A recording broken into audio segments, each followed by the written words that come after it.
sommes le vendredi 9 février, il est 20h45, donc je déclare ouverte la séance du conseil municipal. Je vais procéder à l'appel. Marcel Boulès présent, Pierre Munier, présente, Grégory Ateba, Présent. Fabienne Giglio, présente, Ali Bouchama, Présent. Toufik Hamdi, Présent. Caroline Dumont, présente, Eddy Popote, Présent. Martine Bernada, présente, Bertrand Carlin, Présent. Myriam El Alaoui, présente, Evelyne Orlaville, présente, Thierry Rochette, Présent. Lina Trac, présente, Martine Zah, présente, Georges Pambou, Christian Jaillet, Gaël Bouvier, présente, Hugo Wolanski. Présent. Je ferai passer la feuille de largement, que vous avez signé s'il vous plaît, et nous aurions besoin d'un ou d'une secrétaire de séance, comme à chaque conseil, donc qui se propose de tenir cette fonction ou ce rôle.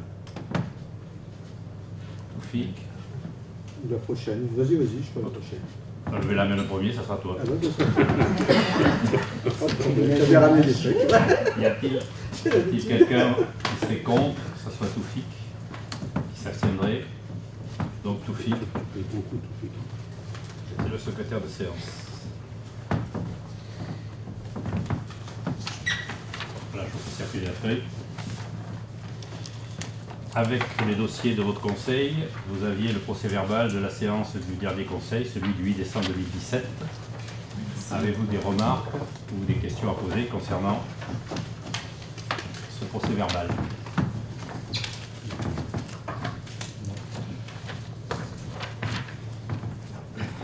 Si vous n'avez pas de remarques à faire, je propose que nous passions au vote. Qui serait contre? Qui s'abstient? Qui est pour? Merci.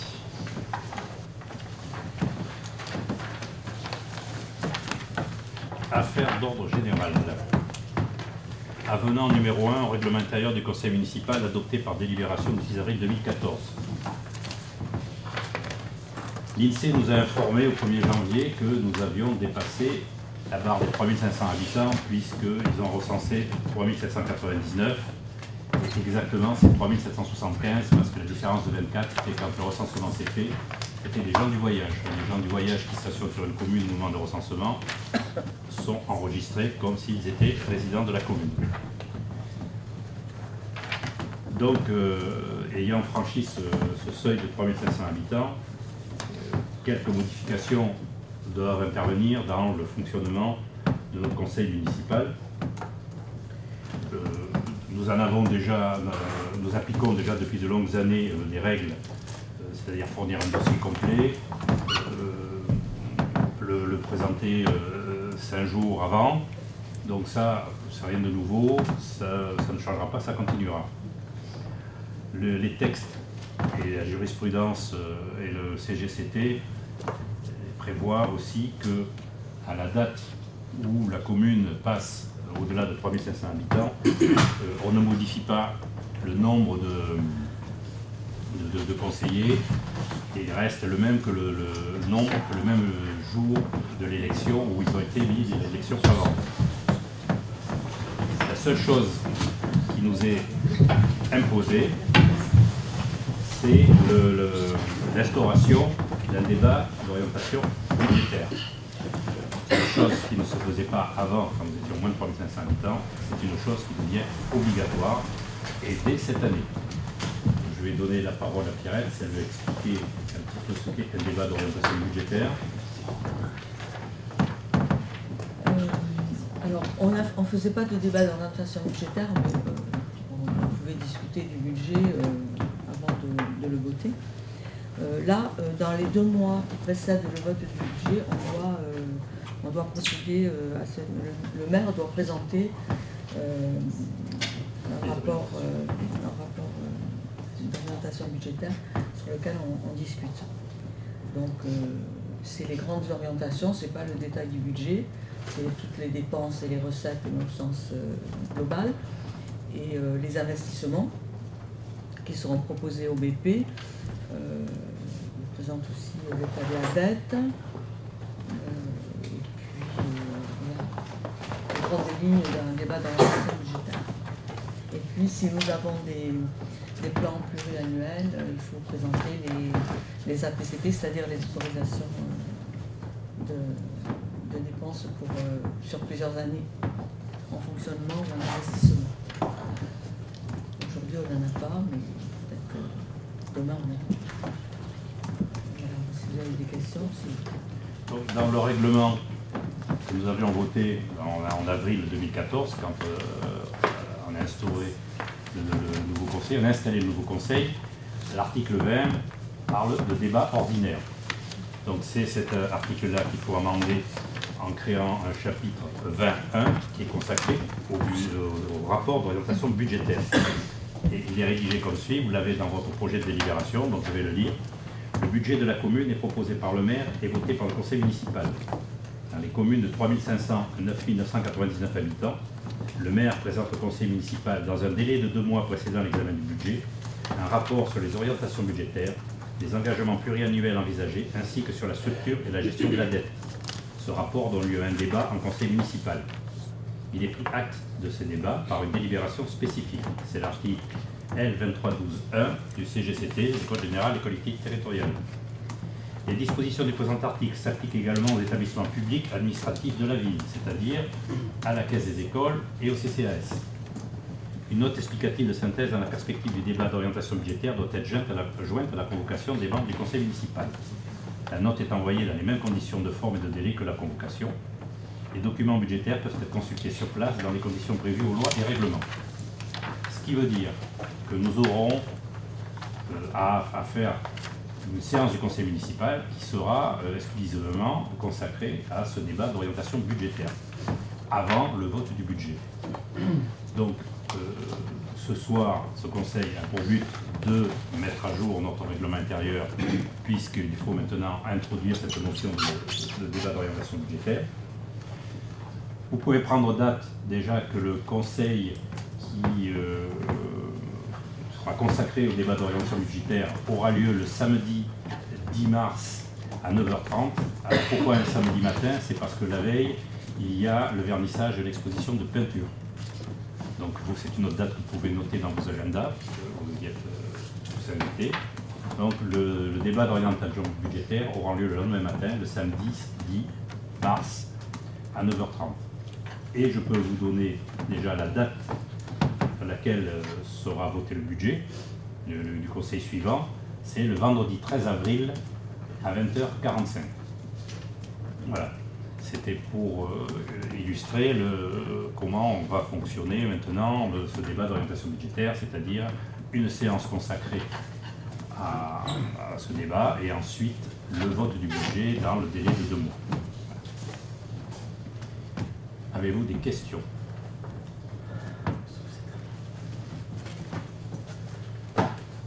S'il n'y a pas de questions, je propose que nous passions au vote de l'avenant numéro 1 au règlement intérieur du conseil municipal concernant l'instauration d'un rapport d'orientation budgétaire et d'un débat.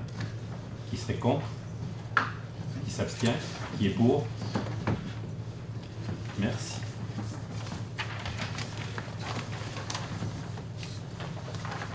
Donc les 4 points suivants, nous allons les faire un par un puisque nous sommes tenus de le faire. On pour but de remplacer dans les commissions et comités lesquels il siégeait l'ancien conseiller municipal Pierre-Marie Soulis qui est décédé au mois d'octobre. Donc Pierre-Marie Soulis était au comité urbanisme, il était au comité vie citoyenne, au comité vie locale et au comité, la commission liste électorale. Dans la répartition des sièges dans chacune de ces comités ou commissions, il y avait une place qui était offerte et proposée à chacun des groupes d'opposition. Donc, il était normal que ce soit le groupe auquel appartiennent Gaël Bouffier et Hugo Wolanski qui proposent les candidats qui viendront compléter ces comités et commissions en remplacement de Pierre-Marie Soulis. Si vous en êtes d'accord à l'unanimité. Ici, je vous propose que nous votions à main levée. Si une seule voix serait contre ou une seule abstention, nous passerions par l'urne, et par l'isoloir d'abord et l'urne ensuite. Donc je vais demander qui serait contre que nous faisions ces votes à main levée, qui s'abstiendrait, qui est pour. Je vous remercie et ça ira comme ça un petit peu plus vite puisqu'il y a l'unanimité pour ce mode de scrutin. Donc nous allons commencer par le comité urbanisme. Alors, je rappelle les membres qui y siègent, outre le maire, Madame Munier, Monsieur Bouchama, Monsieur Hamdi, Monsieur Rochette, Monsieur Carlin, Monsieur Christian Jaillet. Maintenant, Monsieur Hugo Wolanski se propose de rejoindre ce comité urbanisme. On va passer au vote. Qui serait contre? Qui s'abstient? Qui est pour? Monsieur Wolanski, à l'unanimité, vous intégrez le comité urbanisme. On vous fera passer dans quelques jours les travaux que nous avons commencés dans la révision du PLU pour que vous puissiez vous mettre au même courant. Et si vous avez besoin de questions, je suis moi à votre disposition et Madame Dassa qui s'occupe du comité de l'urbanisme à la commune pour vous apporter les précisions que vous aurez besoin. Remplacement d'un conseiller municipal dans le comité vie citoyenne, qui est composé actuellement de Madame Caroline Dumont, Madame Fabienne Gilliot, Madame Myriam El Alaoui, Monsieur Grégory Ateba, Monsieur Bertrand Carlin et Monsieur Georges Cambou. Madame Bouvier se propose de rejoindre ce comité vie citoyenne. Donc, qui serait contre? Qui s'abstiendrait? Qui est pour? Madame Bouvier, à l'unanimité, vous rejoignez le comité vie citoyenne. Le comité vie locale. Donc, toujours, les membres sont Madame Dumont, Madame Gilliot, Madame El Alaoui, Monsieur Ateba, Monsieur Carler, Monsieur Popote, et Madame Bouvier se propose de remplacer Pierre-Marie Soulis. Qui serait contre? Qui s'abstiendrait? Qui est pour? À l'unanimité, Madame Bouvier, vous intégrez le comité vie locale. Enfin, la commission de liste électorale est composée de Madame Lunier, Madame Trac, M. Boulès, M. Jallier et M. Wolanski qui veut rejoindre la commission de liste électorale. Qui serait contre? Qui s'abstiendrait? Qui est pour? À l'unanimité. Alors je préciserai, tant pour le comité urbanisme et que la commission liste électorale, il y a des personnes extérieures qui siègent aussi à ces comités et commissions. Dans le comité urbanisme, il y a deux habitants de Champioux, qui ont déménagé depuis, hélas, qui habitait dans la ZHL Saint-Fiacre, et un autre, M. Saroton, qui habite dans les quartiers historiques, je dirais, puisqu'il est rue Tichante. Et la liste électorale, il y a aussi des personnes qui sont extérieures, mais qui sont nommées par soit le tribunal, soit la préfecture, et soit le... Voilà. Donc, il y a des élus et des non-élus. La vie citoyenne aussi. À la vie citoyenne aussi, oui. La vie citoyenne et vie locale aussi, merci de le préciser, je les avais oubliés, je m'en excuse. Voilà. Alors oui, les réunions du comité urbanisme se passent en journée, vous m'avez posé la question, je vous l'avais précisé, parce que bon, il y a des personnes extérieures qui assistent, l'établissement public Épamarne, le Marne et Gondoire, et puis le cabinet que nous avons retenu pour nous aider à rédiger le nouveau PLU. Donc ce sont des gens qui souhaitent faire les réunions sur des horaires de travail, donc c'est pour ça qu'on les met en fin d'après-midi, en général vers 17h. Il y aura bien sûr des réunions publiques qui auront lieu le soir à 20h30. Là, le cabinet sera présent aussi puisque c'est lui qui mènera les débats. La commission liste électorale, c'est pareil, ça se réunit en journée, en général le matin, mais ça peut se faire l'après-midi aussi.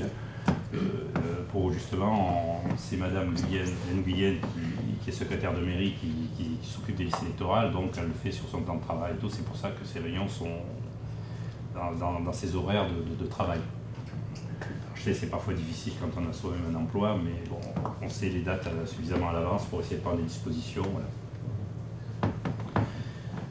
Pour les comités, je crois, vie locale et vie citoyenne, c'est un peu plus tard en soirée. Bien, vous voilà installés dans vos nouveaux comités et commissions. Et je crois que les travaux vont continuer comme par le passé. Point suivant, sur les finances. Durée d'amortissement des biens. Alors c'est une des nouvelles obligations que nous avons à faire puisque nous avons dépassé le seuil des 3700 habitants. Donc là je vais passer la parole à Pierrette aussi. Alors si le fait de dépasser les 3500 habitants ne nous oblige à pas grand-chose de supplément au niveau du fonctionnement du conseil municipal, au niveau des finances, de la gestion des finances, elle s'applique dès le premier habitant qui dépasse les 3500 habitants. Donc depuis le mois de janvier, on doit appliquer la comptabilité d'une commune de plus de 3500 habitants avec tout ce que ça comporte derrière. Donc il y avait déjà le débat d'orientation budgétaire. Nous, comme disait le maire sur la maquette comptable, il n'y a pas grand-chose qui change parce qu'on faisait déjà de la comptabilité développée. Par contre, maintenant, on va devoir engager nos dépenses et qui dit engagement dit amortissement. Voilà. Donc, c'est pour ça qu'on est obligé de voter la durée des amortissements pour chaque bien ou chaque travaux. Voilà. Donc, ça n'a rien d'extraordinaire. Les durées qui sont là, c'est les durées qu'on trouve sur les documents de la comptabilité publique. Sont appliqués par toutes les collectivités pratiquement. Donc on voit bien sûr que pour les bâtiments, les durées sont beaucoup plus longues, les durées d'amortissement sont plus longues, sur 30 ans. Coffre-fort 30 ans, je ne sais pas pourquoi. Et après, bon, suivant... Ça ne s'abîme pas comme ça, un coffre-fort. Voilà, après, suivant les... C'est par rapport à la vétusté, souvent. Voilà. Les études non suivies de travaux, c'est 5 ans. Les frais d'études de suivi de travaux, 10 ans. Logiciel et matériel informatique, 5 ans. Mobilier, 15 ans. Matériel de bureau et communication, 5 ans. Audiovisuel, 5 ans. Matériel classique, 10 ans. Gros équipement technique, 10 ans. Matériel technique, 5 ans. Équipement sportif, 15 ans. Matériel ménager, 10 ans. Mobilier urbain, 15 ans. Coffre-fort, 30 ans. Véhicule de tourisme, 8 ans. Camions et véhicules industriels, 8 ans. Subvention d'équipement versée finançant des biens mobiliers, matériels ou études, 5 ans. Subvention d'équipement versé finançant des matériels marchés en double, des mobiliers ou des installations, 15 ans. Frais relatifs aux documents d'urbanisme, 10 ans. Matériel d'incendie, 8 ans. Et bâtiment, 30 ans. Le seuil d'amortissement étant fixé à 500 € TTC. Donc c'est une disposition, on dirait, obligatoire maintenant que nous avons passé les 3500 habitants, de fixer ces durées d'amortissement et d'immobilisation. Avez-vous des questions? Comptablement parlant, ces dates-là sont justes au point de vue comptable. Pardon? Ça me paraissait un peu long, tous les amortissements me paraissent longs. Donc, la liste? Non. La durée. La durée, non, pour chaque chose. C'est la norme. C'est dans la norme. Oui. J'ai rien inventé. Par exemple, prenons le cas pour les bâtiments, 30 ans, quand on fait des emprunts, les banques nous proposent maintenant, c'est 20, 25 ou 30 ans. Ouais. Donc c'est pour ça autant prévoir 30 ans. Oui, les bâtiments, c'est normal. Les véhicules 8 ans, bon, si on les achète, oui. Bon, on n'amortira pas puisqu'on les loue. Nous, notre parc véhicule, on est passé cette fois-ci en location, longue durée, donc tous les 3 ans, on relèvera en gros le parc, sauf pour le camion, je crois que c'est 5 ans après, si je ne me trompe pas. Voilà.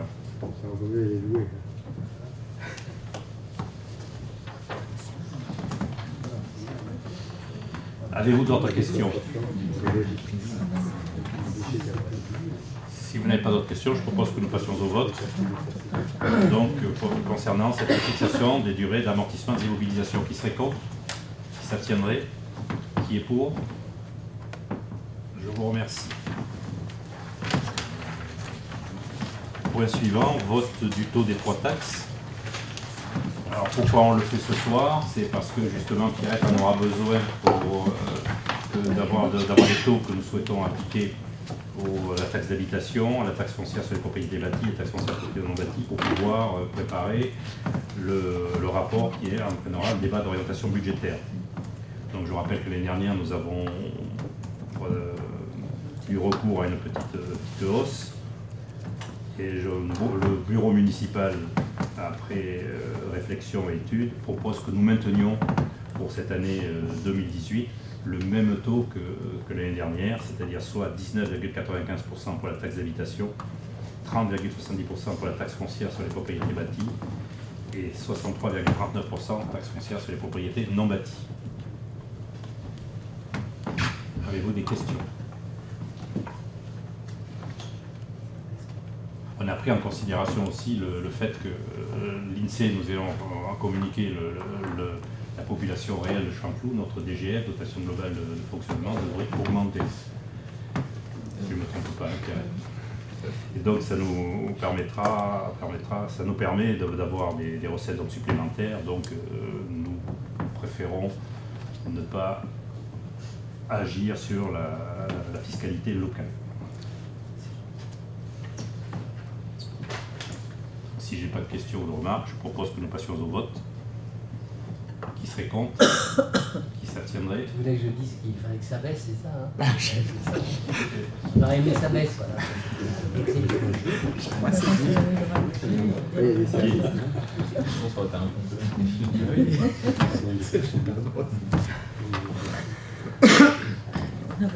Non, mais on va regarder puisque Christian est intervenu en tout temps, donc on va refaire le vote. Qui est contre? Qui s'abstient?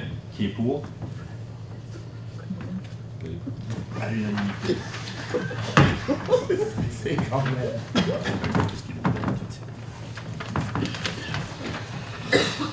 Avenant au contrat en France jeunesse, Grégory, si tu veux nous en dire un mot.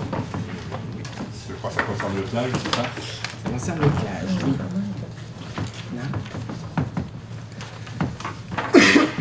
Donc,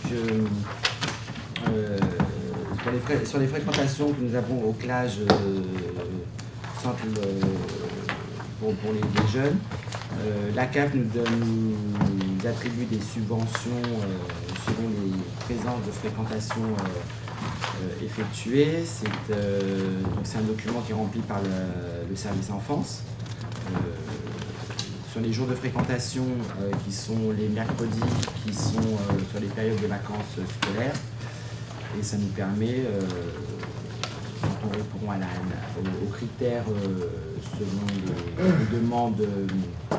les demandes du contrat, de pouvoir bénéficier de subventions. Donc sur l'année 2017, il y a eu 86 jours d'ouverture proposés aux plages, avec une amplitude horaire de 8 heures par jour, c'est l'amplitude globale. Et en taux de fréquentation d'enfants, il y a eu 3351 heures de présence enfant. Donc bien en nombre de présence heures enfants. Ce n'est pas le nombre d'enfants qu'on fréquente. Chaque enfant vaut 1 heure sur sa fréquentation. La structure, elle peut accueillir jusqu'à 30 jeunes maximum, ce qui fait quand même un beau taux de fréquentation. On a quand même une belle augmentation de fréquence du plage depuis 2 ans, depuis la restructuration du service, ce qui nous permet de pouvoir prétendre auprès de la CAF à quand même des subventions, on va dire, correctes. Donc vous avez les pièces justificatives qui nous ont été fournies pour pouvoir bénéficier de ces subventions. Vous avez eu dans votre dossier, je présume. Oui, c'est présent dans le dossier. Voilà. Et donc, le but de cette convention, signée par le maire, hein, évidemment, et les directeurs de la CAF des secteurs. Enfin, voilà, c'est juste. Après, ça reste simple hein, pour l'instant. On n'est pas non plus, on n'est pas dans un gros service énorme de la jeunesse, je précise. C'est-à-dire comme le plage est beaucoup plus fréquenté, il y a un nombre d'heures, donc on peut bénéficier d'une subvention un peu plus importante. Et donc ça nécessite la signature de cette.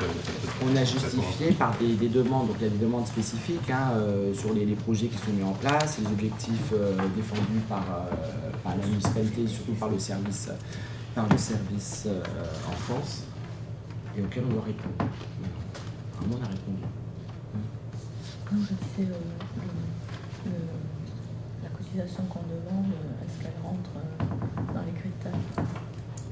la cotisation que nous on demande, la participation des enfants. Oui, parce que de toute façon, c'est comme pour le centre de loisirs, on demande une participation des familles. Donc là, il y a une cotisation qui est de 35 €, si je dis pas de bêtises, à l'année. Oui, on le voit tout le monde. Je n'étais pas sûr du... J'ai un doute. 37,50, ça augmente, excusez-moi. Avez-vous des questions? Oui, alors, plusieurs questions. Je ne comprends pas, là on signe un avenant en fait, au 22 décembre qui prend effet pour le 1er janvier, depuis le 1er janvier 2017. On signe un avenant pour une période qui est échue. Pourquoi? Oui. En fait, les dossiers administratifs sont exigés à une certaine période de l'année qui retrace donc forcément l'année qui vient de s'écouler. Là, on est sur un contrat qui est une périodicité de 4 ans, de 2014 à 2017 inclus. Et en fait, au fur et à mesure où on communique les chiffres, on est obligé de procéder par avenant pour entériner les chiffres que l'on communique et pour bénéficier de la subvention sur la partie entière du contrat. D'accord. Et alors, dans le tableau, en fait, on a un chiffre sans aucun autre détail, en fait, 1521,05. Module 2, 1er janvier 2017. Total action nouvelle, on a juste le montant, en fait. Donc, ça veut dire quoi?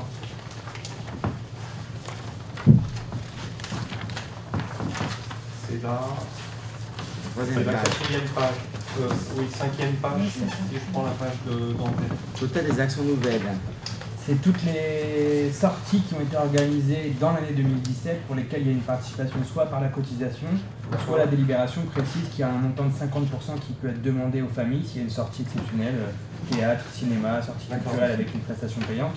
Donc on déclare aussi toutes les sommes perçues dans le cadre de la régie du plage. Et là, on a une somme un peu importante. Mais par contre, il n'y a pas de détail de ce qui a été dépensé. De ce qui a été pas exigé par la CAF.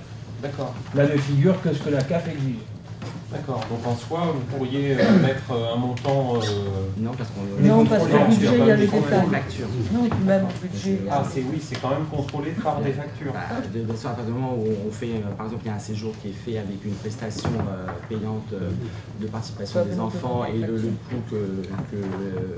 coût global du séjour, par exemple, on justifie, de toute façon, toutes les dépenses sont justifiées. Toutes les dépenses sont justifiées à la trésorerie publique. Un contrôle régulier de la CAF. Voilà, c'est ce que j'allais dire. C'est pas parce que le détail n'est pas sur la feuille qu'on ne contrôle pas. Bien sûr, mais après, vous comprenez que pour voter, forcément, sans qu'on ait le détail, c'est difficile après de dire. Mais vous l'aurez au budget. Oui, mais là, pour le coup, la délibération sera votée. Pour un détail des dépenses du plage. Il faut savoir que juste dans le processus, il y a d'abord un envoi informatique qui est exigé par nos services. Donc la CAF reçoit toutes les données informatiquement. Une fois qu'elle a les données informatiques, elle a une sorte de moulinette qui regarde si on est dans les bonnes tranches et s'il n'y a pas de dépassement exorbitant par rapport aux années précédentes compte tenu de la fréquentation. Et une fois qu'ils ont un premier avis valable, ils nous envoient la convention pour qu'elle soit entérinée en conseil. Mais eux ont déjà intégré les éléments qui sont communiqués régulièrement par un flux informatique. Et ça, donc, pour le coup, dans le futur débat d'orientation budgétaire, on rentre pas dans ce débat, dans un débat non, mais vous ne rentrerez pas dans le débat en disant, par exemple, OCA. On reste sur un budget, sachant qu'on a une antériorité X de Le X débat années. d'orientation budgétaire, c'est plus des actions à intégrer dans un volant de dépenses ou de recettes. D'accord, mais là, c'est quand même des actions qui sont entreprises par le service. Mais ça paraît Mais pas celles-là, en elles sont détail déjà faites, au moment du vote du budget. Mais elles sont déjà faites, celles-là. D'accord, non, mais ce que je veux dire par là, c'est que est-ce que dans le débat d'orientation budgétaire, vous pouvez par exemple indiquer, voilà, on souhaite ne pas dépasser, je prends un chiffre au hasard, 2000 € Alors, de budget. vous allez le voir parce que vous arrivez, mais pour l'enfance jeunesse, on vote un montant de 120 ou 130 € par enfant, qui sert uniquement au fonctionnement du centre de loisirs. C'est-à-dire, aux sorties, enfin, uniquement à ça. Hein. Voilà. Ou s'il y a des spectacles au centre et tout ça. Je ne sais plus la somme exacte, 120, 130, je ne sais plus. Donc ça, c'est à chaque année, il faut le voter, ce montant-là. Et donc, eux, après, ils ont une enveloppe en se montant par le nombre d'enfants, et à eux d'en rester là-dedans. D'accord. Ils doivent répartir selon les besoins, des actions, les propositions faites par le service. En fait, chaque année, il faut faire un état des lieux, de voir combien il y a eu d'enfants qu'on fréquentait, combien d'heures. On transmet ça à la CAF et ça permet d'évaluer la subvention à laquelle l'on va bénéficier. Voilà. En fait, c'est toujours pareil, il faut faire l'action pour que la subvention puisse arriver. Toutes les subventions.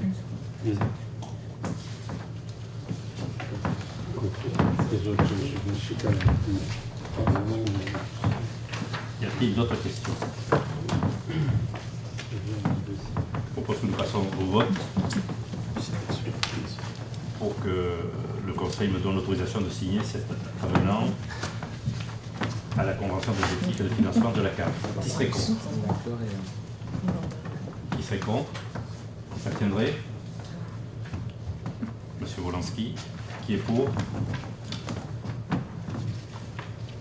Merci. Point suivant, 2 décisions sur le droit de préemption urbain, c'est l'urbanisme. Donc sur le droit de préemption urbain pour des parcelles YA 508-511, qui est le lot CH AC6A1 sur la ZAC du Chêne Saint-Fiacre, pour une superficie d'1 hectare, 3 arts, 33 centiards. En fait, c'est des lots qui sont situés dans la zone d'activité économique du Clos du Chêne, qui permettront l'installation de l'entreprise Innovespace. Excusez-moi, j'ai pas entendu l'entreprise. Innovespace.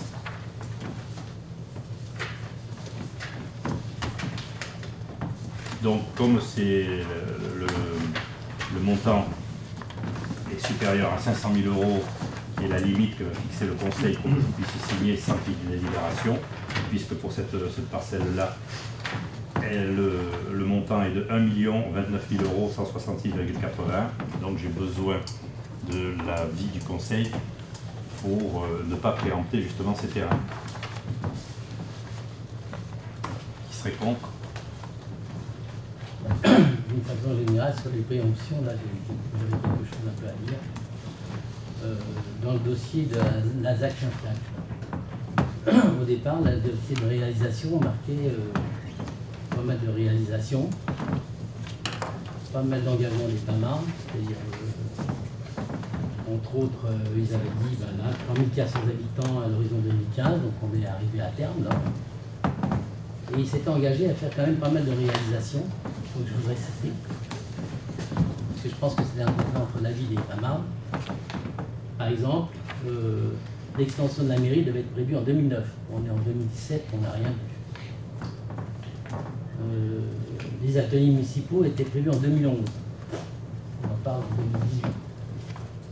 Alors je m'étonne quand même, parce qu'ils ont fait quand même le nombre de logements pour permettre ces réalisations-là, elles ne sont pas faites. Alors on peut s'étonner de donner son blanc-seing à dire allez on continue, on va faire encore des logements, on va être encore là avec des préfabriqués, sans qu'il y ait un retour ou une analyse très précise de ce qui a été réalisé et ce qu'ils doivent faire. Et ça, c'est le texte officiel qui a été signé par le PAMAR, le préfet, sous-préfet, à l'époque. Alors, les PAMAR ne devaient pas faire, ils donnaient des participations financières et des participations, je dirais, mobilières, puisqu'ils ont fourni des terrains. Ils ont participé à hauteur de 80% sur le financement de l'école du Canto, je rappelle 7 millions d'euros. Ils ont donné donc l'assiette du terrain 6 000 m². Ils ont donné un terrain aussi de 6 000 m² où sera fait le dojo intercommunal et le terrain pour les ateliers municipaux. Ils ont rajouté le 80% de participation pour les extensions des écoles. Donc par rapport dans les chiffres auxquels tu fais référence, il y avait une somme qui était évaluée à l'époque, hein, c'était 3 millions et quelques. C'est 2,4 millions pour la mairie, les ateliers municipaux 150. Voilà, on se calcule, on arrive à 3 millions. Si tu regardes à l'arrivée, on est à beaucoup plus que le double. Déjà à 80% de 7 millions pour l'école du Cantou et 80% de 1 300 000 concernant les extensions des écoles, plus auxquels il faut ajouter ces terrains, ces fonciers qui ont été mis à la disposition de la commune. Ce que je veux dire par là, c'est que... Qui n'était pas marqué dans le détail qui avait été fait à l'époque où la ZAC a été créée. L'ensemble que tu dis doit être réalisé en 2012. L'ensemble, en 2017. Ça fait des 50 décalages et on a atteint le nombre d'habitants qui était prévu. Et là, on nous demande de revendre encore des terrains pour construire. Non, on ne vend pas de terrain, on n'est pas propriétaire de terrain. C'est l'EPAMARM qui est propriétaire des terrains, c'est l'État donc qui est propriétaire des terrains, et ces terrains, ils sont mis en vente. On est les premiers à faire valoir un droit de préemption ou pas. Donc c'est tout. Donc là, le problème, il est qu'on n'est pas propriétaire des terrains. C'est l'État, par l'intermédiaire de l'établissement public, qui en est propriétaire des terrains. Il vend ces terrains à un promoteur qui va faire construire pour l'activité industrielle, qui nous rapportera quand même de la taxe foncière. Et donc, nous, on est susceptible d'acheter ou pas ces terrains-là. La décision, elle tourne autour de ça. Voilà. Et là, ça suit l'aménagement. Et dans l'aménagement aussi auquel il faut prendre en compte, tout ce qui est le système des voiries, des espaces verts, des éclairages publics, c'est à la charge de l'EPAMARM. Mais ça, c'était prévu dans le départ. Oui, si tu veux, on aurait été propriétaire des terrains, on les aurait vendus, c'était à notre charge. Et donc, voilà. Ce que je veux dire, c'est qu'on a un décalage quand même de 7 ans et que les équipements ne sont pas faits. L'école du Cantou, elle a ouvert en 2009. Hein. Elle a été faite à la place d'autre chose. Elle devait être faite bah oui, mais à un moment donné, les documents... 2008, elle a été inaugurée en 2009. Tu connais les aléas des marchés publics, tu connais aussi les aléas même économiques qui font... Crise, voilà. Le cas de la déviation, c'est en 2005. Il y a quand même un problème de fond. Donc il y a une bataille, je pense, à amener vis-à-vis des PAMARM pour avoir plus d'argent pour la commune, pour faire des réalisations de valeur. On a négocié à plusieurs reprises des revalorisations. La dernière fois, tu as dit la même chose, tu vas nous le faire à chaque fois qu'il va y avoir des droits de préemption ouvert.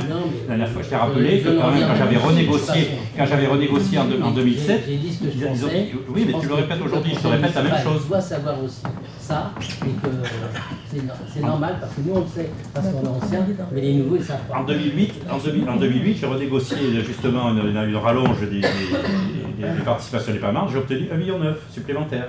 1,9 million, c'est plus de la moitié de l'enveloppe initialement prévue. Donc les PAMARM participent aussi. Et en attendant, puisqu'il y a eu du retard, le retard est aussi un petit peu de leur fait dans le lancement des ateliers municipaux, parce que le premier appel était infructueux. Bon, je leur ai demandé qu'ils mettent à nos dispositions, ils les prennent entièrement à leur charge, des bungalows qui sont dans l'atelier pour faire les locaux du personnel. Comment? On a déjà parlé que c'était une cacahuète la dernière fois. C'était une cacahuète, mais on l'a pas au budget de la commune, c'est eux qui les financent tout le long que durera les travaux. Voilà. Et là, on a re-signé ce qu'on avait voté la dernière fois dans les conseils, la convention d'assistance maîtrise d'ouvrage. On va relancer les appels d'offres, tout va se faire. Ça a pris du retard, certes, d'autres choses prennent du retard aussi. Les aléas économiques, la situation en général, dans les échéances qui avaient été faites aussi pour les livraisons de logements, même des entreprises, il y a eu des retards. Hein. Les crises de 2008 et 2011 sont passées par là. Tout ça aussi fait que les choses n'ont pas avancé au rythme que tout le monde l'aurait souhaité. Le temps qu'il a fallu pour remplir la activité du GAC, qui est maintenant, je dirais, quasiment complète, Et on a celle du Clos du Chêne à finir, elle se remplit, Novespace arrive là, il va y avoir Ford. C'est du temps, c'est des négociations. Il y a des entreprises qui voulaient s'installer et qui n'ont pas eu leur financement, elles non plus. Donc il faut repartir à zéro à chaque fois. Donc tout ça dans le temps, ça se fait dans le temps.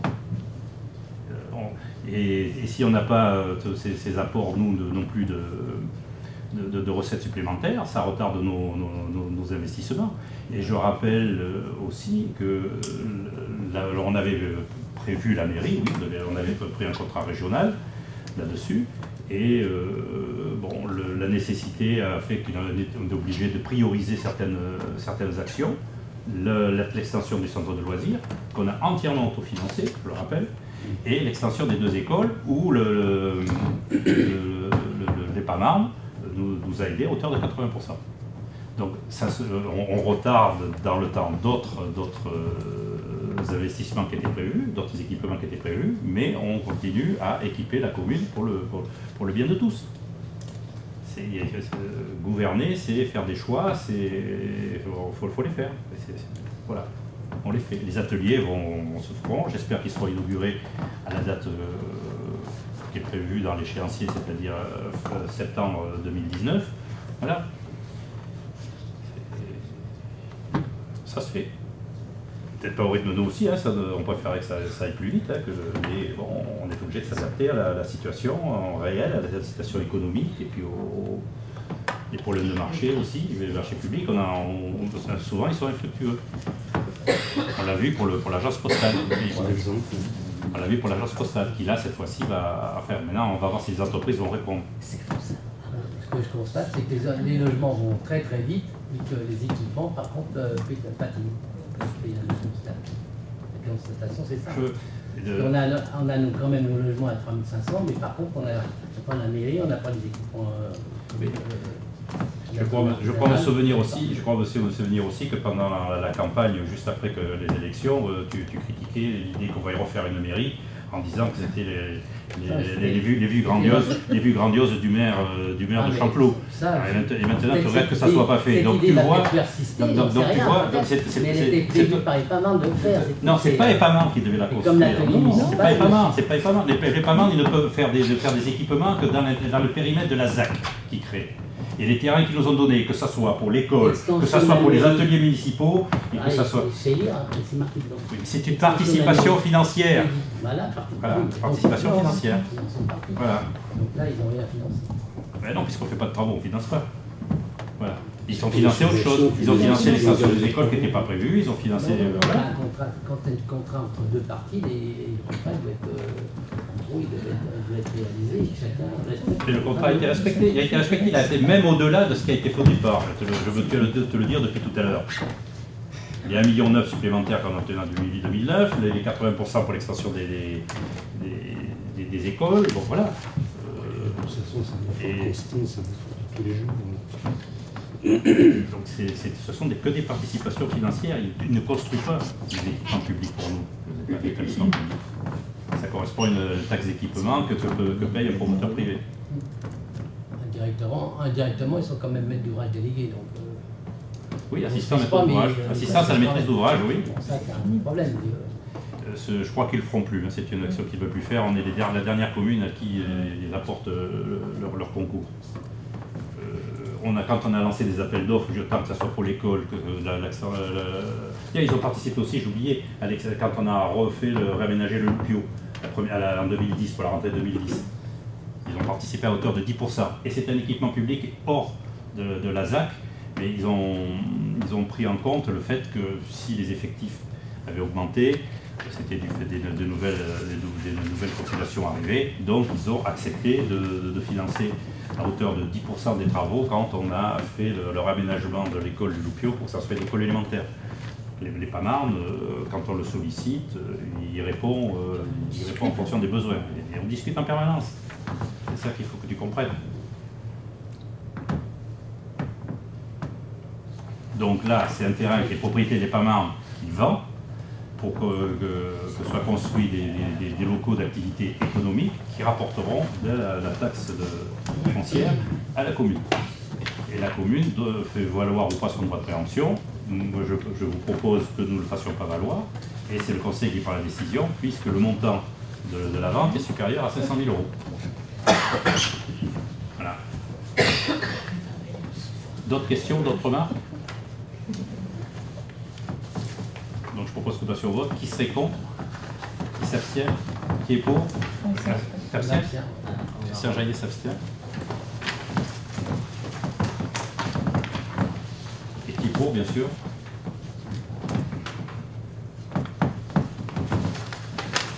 Le point suivant aussi, c'est une autre parcelle qui va à 510. Comment qui toujours le même constructeur, le même promoteur. Il y a 3 lots. Le troisième lot, c'est le droit de préemption est inférieur à 500 000 €, il est à 300 000 et quelques, et je l'ai signé en fonction des délégations et des autorisations de signature que vous m'avez données lors de l'installation du conseil. Ici aussi, la valeur dépasse les 500 000 € puisque c'est 1 078 767,60 €. C'est les mêmes raisons que tout à l'heure. Donc, est-ce que vous avez des questions ou des remarques à faire là-dessus? Est-ce que là, vous savez ce qu'il va y avoir à la place? Oui, c'est la même chose. C'est Innovespace qui achète 3 lots pour faire 3 bâtiments. Ça va être le même aspect architectural, mais comme c'était 3 lots, le terrain était séparé, était divisé en plusieurs lots. Et ce seront des petites unités qui doivent aller de 400 à 3000 m² pour toutes sortes d'activités artisanales, de bureaux, tout cela. Vous avez la même chose qui est à Tigerie, dans la zone d'activité, et on avait été visiter, ça nous avait paru de bons modules, de Montévran aussi je crois, oui, de bons modules et d'architecture assez sympa pour du bâtiment industriel. Donc s'il n'y a pas de questions ou de remarques, je propose que nous passions au vote. Qui serait contre? Qui s'abstiendrait? Qui est pour?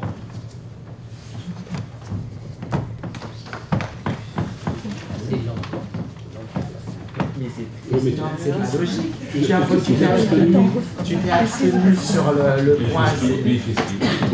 Mais logique, il faut noter la cohérence. C'est incohérent. Il a la moitié. Ah, La moitié de l'exploitation, la moitié. mais abstenez sur les deux. Le vote est personnel et il n'y a rien à dire. Dernier point à l'ordre du jour, c'est concerne la CMG, c'est la commission locale d'évaluation des transferts de charges. Approbation du rapport de charge de la CLEC du 24 novembre 2017. Et je vais laisser la parole à la présidente de la CLEC, qui est Pierrette, pour vous l'expliquer. Donc, lors de cette CLEC, il s'agissait de l'intégration des communes de Ferrières et Pontcarré dans Marne-et-Gondoire. C'est l'habitude, hein, on récupère, Marne-et-Gondoire récupère des charges, des compétences de la commune et elles sont évaluées. Un échange recettes et dépenses. Là, c'était un peu particulier parce que Ferrières et Pontcarré étaient déjà dans une interco. Ils étaient dans une interco qui s'appelait la Briboisée et au 1er janvier 2017, ils étaient passés au Val-Briard. Comme c'était dans l'année, ils ont leur transfert à Marne-et-Gondoire, c'est le transfert de charge de la Briboisée qui compte, et non pas celui du Val-Briard. Donc on prend leur attribution de compensation de leur première rentrée dans une interco. Donc là, il y a déjà, avec les compétences de cette interco, qui ne sont pas forcément les mêmes qu'à Marne-et-Gondoire. C'est pour ça que vous avez des tableaux avec des communes vers CMG et l'inverse, CMG vers commune. Parce que quand on avait les mêmes compétences, on a pris ce qui était valorisé à l'époque. Quand on n'avait pas la compétence, on a rendu à la commune l'argent qui lui avait été pris dans le cadre de ce transfert. Et inversement, on a des compétences que n'avait pas l'Interco d'où ils viennent, donc on refait un transfert, une valorisation de charges. Voilà. Donc c'était un peu plus compliqué que le transfert simple d'une commune à l'Interco. Donc vous avez tout le détail, mais c'est classique, hein, les compétences de Marne-Gondoire, avec le montant qui correspond de ce qui était dans les communes. Ce qui leur donne une attribution de compensation pour Ferrières est assez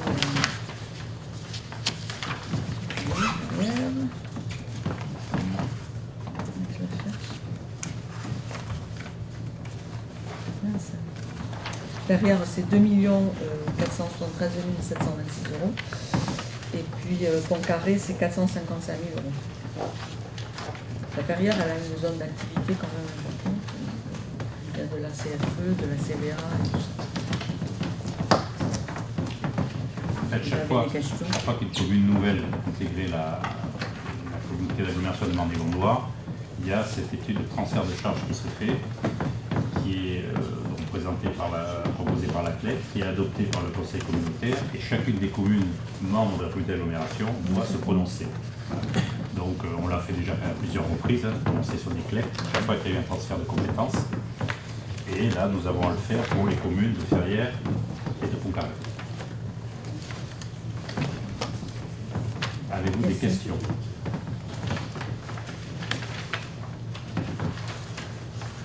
Une question sur le taux d'imposition. En fait, on prend quand même le taux Valbriard. On ne prend pas le taux pour le coup Brivoisé. Oui, c'est l'avant-dernière page. CFE, c'est la CFE. Ah, ici, C'est le point 5, lissage des taux d'imposition. oui. Et il y aura des lissages. Oui, il y a des lissages, mais ils sont étalés sur par les textes. 2 ans. 2 ans par les textes. En fait, ils avaient leur fiscalité propre, ils rentrent dans une commune qui a une fiscalité aussi propre, et il faut que tout le monde ait les mêmes taux. Donc en fait, il y aura un rattrapage. Mais là, c'est parce que, c'est pas la question de M. Valency, c'est parce que j'ai dit qu'on prenait de la Brivoisée, mais là, au cas particulier, c'est du Valbriard. Est-ce que parce qu'ils sont passés en effet en 2007 dans la communauté Valbriard, là pour le coup on garde les taux... Parce que quand ils sont passés à la Brivoisée, ils n'étaient pas en communauté de communes à fiscalité... comment terminé Chapin. Avec toute la fiscalité, les communes avaient gardé une part de fiscalité. Par contre, quand ils sont rentrés au Valbriard, là, ça a été une des compétences supplémentaires. Donc là, on prend le Valbriard, sinon on n'aurait pas de base.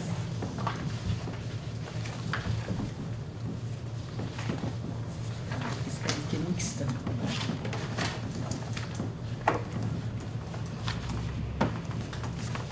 Après, pour les taux, il y a des lissages. Parce que là, les taux sont quand même moins intéressants pour eux. Bon, après, je pense qu'ils ont fait le calcul en effet sur l'ensemble. On n'est pas allé les chercher, c'est eux qui ont voulu rentrer dans Marne-et-Gondoire. Le cas s'est posé pour chacune des communes quand on est rentré dans Marne-et-Gondoire. Lucie Saint-Jean. Voilà, donc il y a un taux qui est fixé et les années font que ça va se rapprocher. Les communes qui étaient en dessous vont monter, celles qui étaient au-dessus vont descendre. Et ce lissage permettra que tout le monde soit logé à la même enseigne. Donc quand les communes rentrent après coup, comme les dernières, la Ferrière et Pontcarré, c'est vrai que ça va prendre un certain temps pour que ce lissage se fasse. Mais par les textes, c'est 2 ans. Après, une interco peut voter un lissage différent. Mais par obligation, c'est 2 ans. Et ça s'est fait dans tous les domaines, dans les taxes pour les assainissement, pour les ordures ménagères. Voilà. Comme ça, ensuite, la fiscalité sera la même pour tout le territoire de la communauté d'agglomération. L'assainissement aussi. L'assainissement, oui. D'autres questions? Et donc là, ces compensations, c'est la commune qui les touche. Oui. L'attribution de compensation, elle est égale aux recettes moins les dépenses transférées.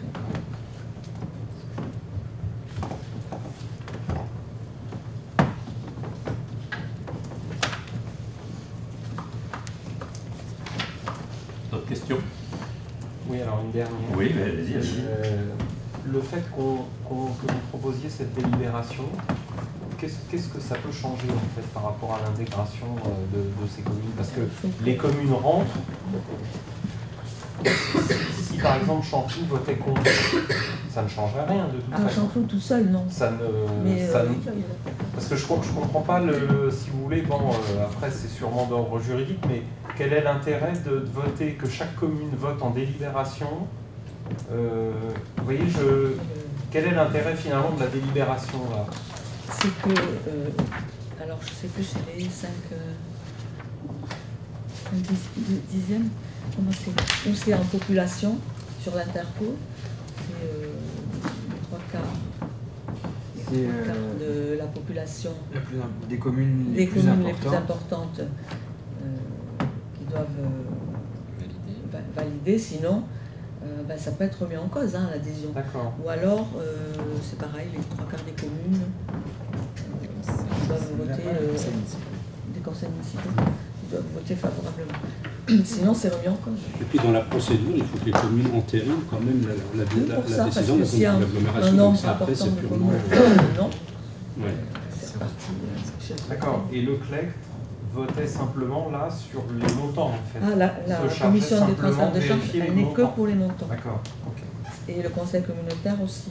Enfin, il avait validé l'entrée de Ferrières et Pontcarré. Bien au-delà, sinon la CLEC, elle ne fait pas son travail. Une fois que le préfet l'a accepté d'ailleurs. Et nous, on avait aussi voté, on avait voté sur un précédent conseil l'intégration de Ferrières et Pontcarré. On avait accepté leur intégration.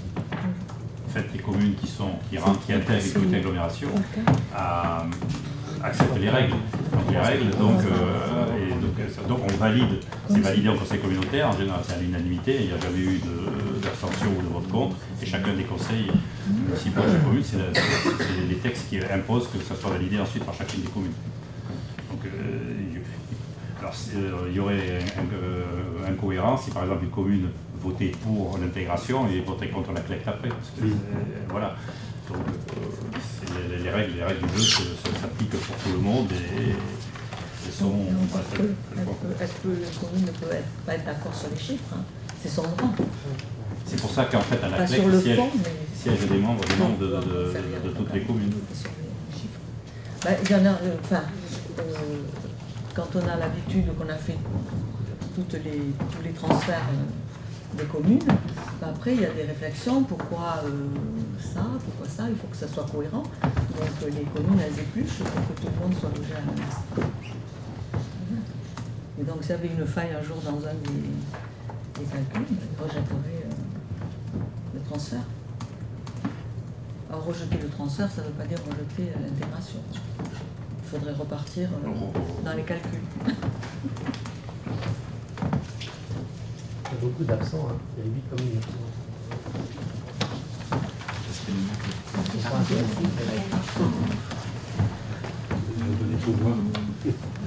font confiance. Il y a qu'un seul fois. Ils font confiance. À partir du moment où il y a le quorum.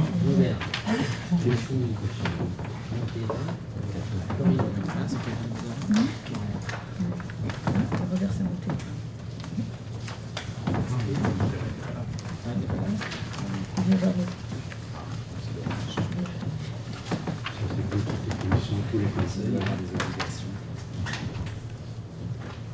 D'autres questions? Donc je propose que nous passions au vote. Qui serait contre l'adoption de ce rapport de la CLEC concernant le transfert de charges des villes de Pontcarré et de Ferrières? Qui s'abstiendrait? Qui est pour? Merci. Communication du maire. Décision prise en vertu de la délégation prévue à l'article 21-22 du Code général des collectivités territoriales. Signature de déclaration d'intention d'aligner parcelle YA 492, valeur du billet 374 504,96 €.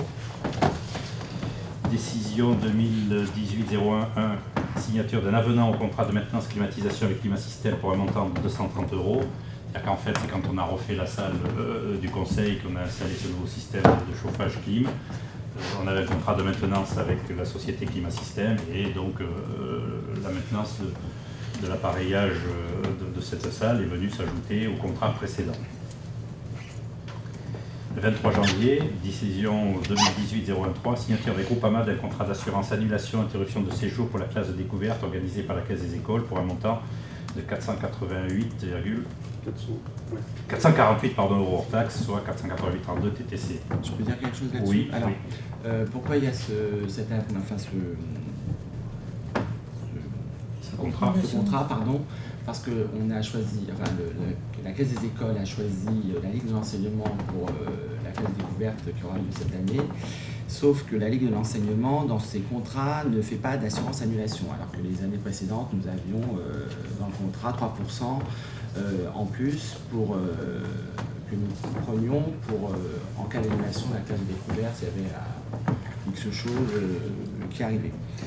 La Ligue de l'enseignement donc, a été choisie sur proposition des enseignants et que la Caisse des écoles a choisi de prendre, ne faisait pas ce contrat. Donc il était important, et M. Moindreau nous a alerté là-dessus, que nous ayons quand même une assurance au cas où.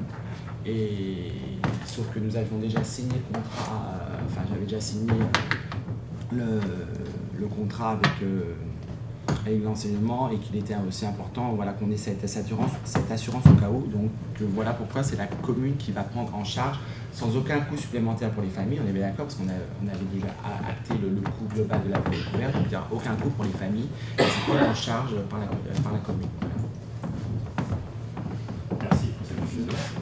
24 janvier, décision 2018-0102, signature d'un avenant au contrat de prestation Mes factures online avec JVS Meristrem pour un montant de 400 euros hors taxé pour la dématérialisation. Voilà. 25 janvier 2018, signature d'une déclaration d'intention d'aliéner, parcelle B902, valeur 238 000, parcelle B946 d'une valeur de 325 000, parcelle B972 valeur 372 000 et parcelle YA 292 de valeur de 169 100 euros. C'est oui, d'ailleurs des pavillons. Comment? Ouais, pavillon. Il veut acheter. Il veut acheter. Il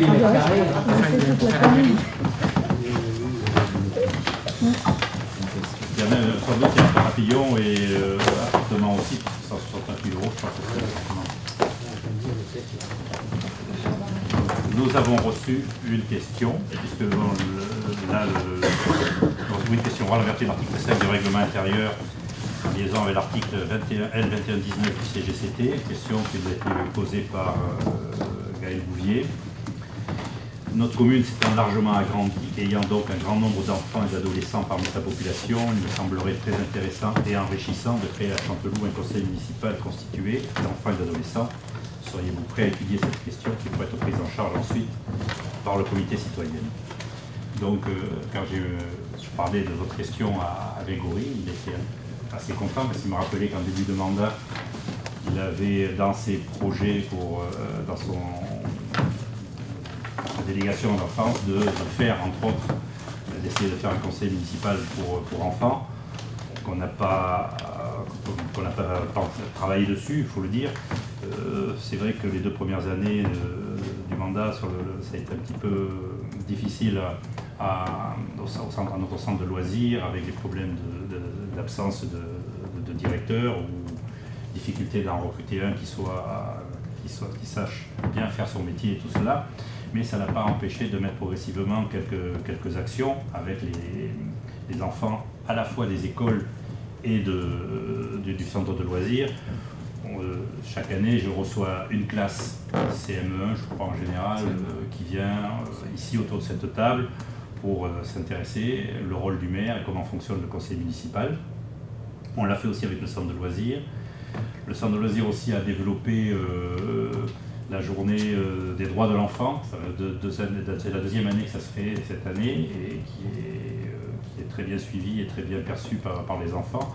Donc c'est vrai, votre question arrive peut-être au bon moment et on va se pencher pour voir ce qu'il faut pour mettre en place un conseil municipal d'enfants. On a vu d'autres communes de l'entour qui le font. ça se fait beaucoup à partir des classes élémentaires, et au moyen. Donc c'est une procédure qui correspond, qui suit celle que pour nous, pour être élu, hein, il y a des candidats qui se déclarent, il y a des programmes de faits, on fait des cartes d'électeurs, bon, voilà. Donc après, il faut trouver les encadrements, il faut qu'il y ait un enseignant qui soit volontaire pour y être, et un élu, ou le maire en général. Mais on peut déléguer ça à l'adjoint chargé des affaires scolaires. Donc, Grégory, tu vas pouvoir te mettre à nous faire des propositions et à voir. Pas forcément ça, je pense qu'on peut travailler à... Tout à fait. Par contre, juste qu'on soit bien d'accord sur la notion, la question de Gaël, c'était conseil communal des jeunes. Non, conseil municipal. Conseil municipal des jeunes. Enfants, adolescents. Non, mais alors voilà, il faut faire attention sur des terminologies, parce qu'un conseil municipal de jeunes, ça inclut, ça se fait dans les grandes collectivités, les grandes villes, parce qu'il y a un collège ou un lycée, parce que le vote se fait dans un établissement scolaire. Donc sur Chanteloup, soyons raisonnables, nous n'avons pas de collège ni de lycée, donc comme nous n'avons pas été... nous n'avons que des élémentaires, des écoles maternelles et élémentaires, donc ça ne pourra se faire que sur le cadre élémentaire. Je pense que si on le fait, voilà, ce qui n'empêchera pas de travailler peut-être dans le cadre de l'interco plus tard, on n'en sait rien, ça c'est des choses qui sont peut-être à développer, on verra plus tard. On parlait au niveau de la commune. Alors la commune, voilà, on est bien sur le cadre de conseil municipal d'enfants. Hein, voilà. Mais les enfants, ça s'arrête à 11 ans. Oui. Sur le sens élémentaire. J'ai oublié de dire dans la présentation des actions que nous menions, chaque année on le fait par exemple l'accueil des... Non pas l'accueil, la journée de citoyenneté. Quand on remet les cartes d'électeurs, voilà, pour les 18 ans. Dans la journée des jeunes majeurs, voilà, je cherchais, qui aura lieu, je crois, cette année, le 17 mars, c'est ça Caroline? 17 mars à 18h. 17 mars à 18h. Et voilà, donc on va réfléchir sur justement ce conseil municipal d'enfants. On en avait dans d'autres communes de toute taille. Cette année, tous les vœux, presque les communes, elles avaient leur conseil. Elles présentaient leur conseil municipal d'enfants. Dans des grandes communes ou des petites communes, et c'est assez sympa de voir ces enfants de mettre ça. Donc,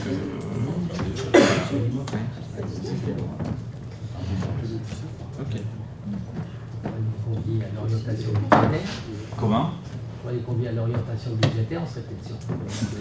Pour le moment, il n'existe pas, on ne peut pas les convier. Par contre, c'est vrai que quand ils vont se réunir, il y a toujours un élu, soit qui les accompagne, soit qui préside. En général, l'élu est juste à côté, il les laisse faire, c'est pour donner une ligne. Ils peuvent proposer des actions. Bon, il faut que ça soit bien cohérent. Mais c'est le conseil, derrière, il est valide. Oui. De quoi? C'est dans leur conseil à eux. Oui, dans leur conseil. Et c'est ce que je dis, c'est dans leur conseil à eux. Mais une fois qu'ils ont arrêté des délibérations et tout, pour que ça soit effectif, que ça soit validé par notre conseil à nous. Mais il peut même y avoir il y a des conseils municipaux où on invite un ou deux représentants du conseil municipal d'enfants qui présentent au conseil municipal l'action et qui ensuite est votée. Ils peuvent même créer des commissions internes, s'ils veulent. C'est pour ça que c'est copié sur notre fonctionnement à nous. C'est assez complexe à mettre en place. Il faut déjà leur expliquer, puis il faut le suivre. Et sur ce point-là, où on est tout à fait d'accord avec M. le maire, c'est vrai que la restructuration du service enfant, c'était une priorité. Et c'est important de le signaler. C'est une que j'ai depuis longtemps et que j'amène là maintenant. Donc l'objectif, c'était d'abord de restructurer le service de manière globale et ensuite de travailler sur des actions. C'est quelque chose sur lequel on se rejoint. Oui, tous sur cette table. C'est intéressant. Oui, tout à fait. C'est normal que ça soit Grégory qui a la délégation, mais il aura besoin d'aide, il ne va pas pouvoir faire tout seul. Et c'est vrai que le comité citoyen peut aussi apporter sa contribution à cela. D'ailleurs, tu sièges au comité citoyen aussi, alors donc c'est pas de problème. Voilà. Et avec Gaël aussi. Et avec Fabien et Hubert. Voilà, Fabien. On va vous oublier. Et Caroline. Et Myriam. Et Caroline. C'est nous qui s'est joint avec elle. Parce qu'il y avait que des Je pense que j'ai répondu de manière claire et précise à votre question. Donc, il n'y a plus rien à l'ordre du jour. Il est 9h55 et je clôt la séance du conseil municipal.